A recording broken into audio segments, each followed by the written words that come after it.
Xem cho mình lắm người xem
ꯃꯌꯥꯝ ꯈꯨꯔꯨꯝꯖꯔꯤ ꯑꯍꯥꯟꯕ ꯃꯛꯇꯗ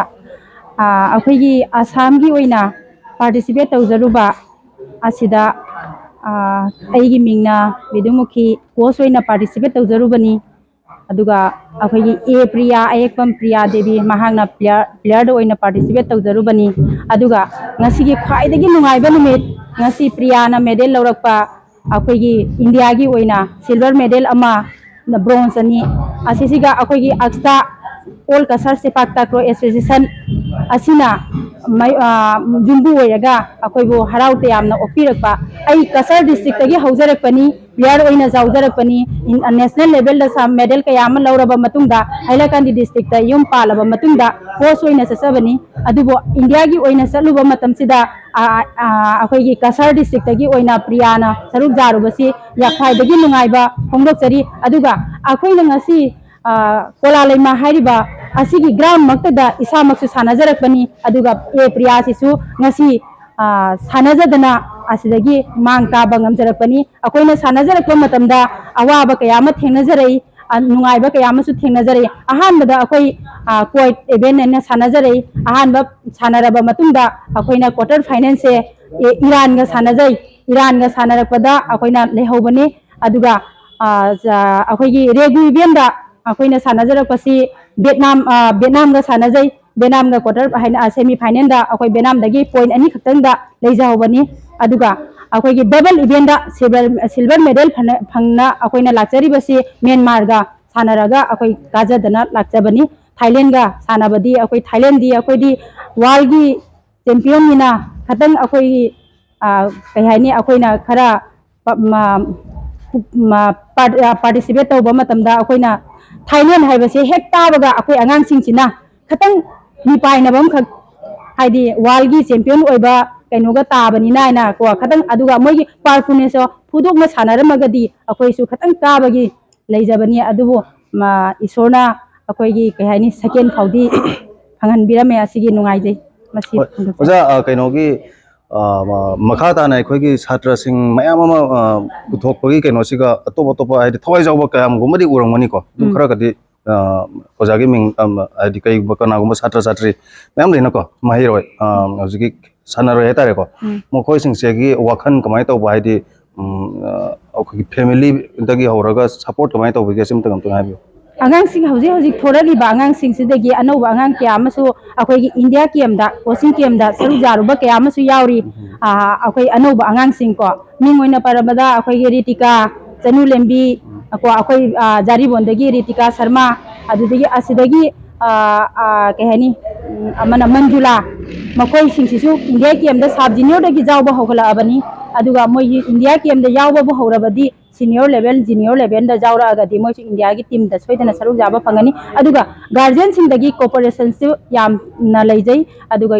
अखोइगी कहनी अखोइगी ऑल कसर से पाक्ताक्रो एसोसिएशन ना अखोइगी गाइडलाइन से जाम फजना तौबिरगा 2000 अइना सानजरकपसे 1998 तगी हौजरकपनी अदुगा 1999 दा national game 5th national game Manipur दा पार्टिसिपेट तौजरुबसे असिगी मतुंगदगी हौना अखोइगी कसरगी अखोइगी फाउंडर प्रेसिडेंट अखोइगी मिंगोइना पंजरबदा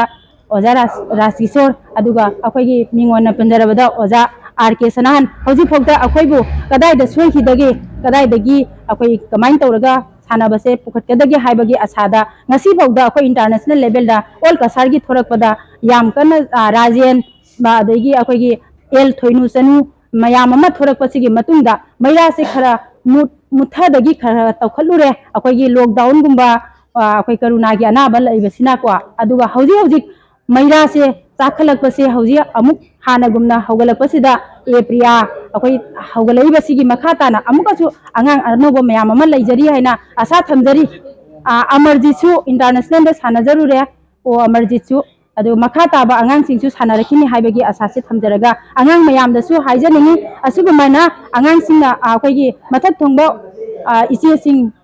मयाम सानजरुबगी इंटरनेशनल सानरुबसी उरगा अंगांग मयामसिसु अमुका हेना सानबियु साना अखोइगी सेपाक्ताक्रोसिगा हाइदना आफिल अमा थमजरी ऐना थागचरी ओजा मखाताबसे अखोइगी इचनदगी हंदकी सानरुबा मसाना सिदा इचनना सुमाइतोना मेडल दि सुमाइ फंगकोइ मिकुपतुगा इचनदा कै फावबिगे दम तंग तंग हाइबि खोयमजरी मराम आई मिंग ए प्रिया देवी दो हानो मक्तदा अइना हंदा वर्ल्ड कप से इंडिया दा प्रेजेंट तौजबसिदा आई यामना आइगी बेस्ट परफॉर्मेंस ती आई दुम तौजगी अदो तौजगी बसे तौना दुम सेकेंड दुम ताला ए दो फाइनल दुम सानरे अदो फाइनल साननबदी आई होनाई दो होनरसु सानब फंगे अदो म्यांमार दगी पॉइंट से फर्स्ट स्टेट 12 तले हरे सेकेंड ने 11 तले हरे अदो दम बेस्ट परफॉर्मेंस पीगबनी दम वखल नुआइतबदी फाउदी अदोइसु नुआइजे अदो सुमाइना ngam लापसिदा ओजा मयामना आइबु ओपीबगी दमकता आइबु थागचरे ओय यामना नुआइजे मथंग सानरुबदा कोइगी हंदकना सेकेंड फंगकनी मथंग सानाबदि फर्स्ट फंगनबगी दमकता आइगी मैगेटसु इसकोरदा थोनिजरी थागचरे thank you good afternoon each and everyone मखाताना कोइगी ओजा आरके सनाहनदगी मुक मिंगोइना पंजाबदा ओजा आरके सनाहनदगी मुक वाही मंगा तरातंग ओजागी थमोइदगी फोंदोबरो ताजगे good afternoon each and everyone all कसर से पक्ताक्रोगी प्रेसिडेंट लोइना असम स्टेट की वाइस प्रेसिडेंट अमसुंग सिलेक्शन की चेयरमैन ओइजरी ngasi asi ekoi ki maruina all कसर से पक्ताक्रो एसोसिएशन की ख्वाइदगी नुंगाइबा नुमित अमनी हाइबदा हाइनिंगाइ लेते ममांगदसु असिगुंबा खुदोंचाबसि मयाम हंगरे अखोइगी ऑल कसर से पक्ताक्रो एसोसिएशन की प्लेयर्स की मनुंगदा इंटरनेशनल प्लेयर होइबा ngasi ए प्रिया से निपान सुबा अदुगुंबा प्लेयर मनी बट ममांगी प्लेयर सिंगसु मोखोइसु मोइगी बेस्ट लेवल दा होने जदुना मेडल परपना बहोने की बट particularly वर्ल्ड इवेंट दा वर्ल्ड कप की चैंपियनशिप दा मेडल परपसी ए प्रियाना ख्वाइदगी हानबनी मसिगी नुंगाइबा मिकुबसिदा लंदमसिदा लेबिरिबा मरुइना ऑल कसर सेपक्ताक्रो एसोसिएशन की मेंबर सिंग एडवाइजर सिंग अमसुंग गार्जियन सिंग मसिगी मसाना सिबु नुंसिबिदुना आइदि सौगतपीबा ओजालाई गुरु सिंह मैम पुनःपु अखोगी प्लेयर ना खुंगंगी होबा प्लेयर अमना इंटरनेशनल लेवल दा मेडल परप अखोगी चाउथोकने अमुक हन्नाइना अपील मैम तौजनिंगी मरमदी अखोगी ऑल कसर से पक्ताक्रो jamna wana koi hinglam hona jai masayisda matam kuina hingduna angang singsibu moigi lebe moigi life ki status amada aidi purapa ngamnabagida makta mayamna bateng pangbiu haibagi apil sima tamjare harega matang sida patha jare. Thank you. थागतचरी ओजा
Brianna Joy Phare!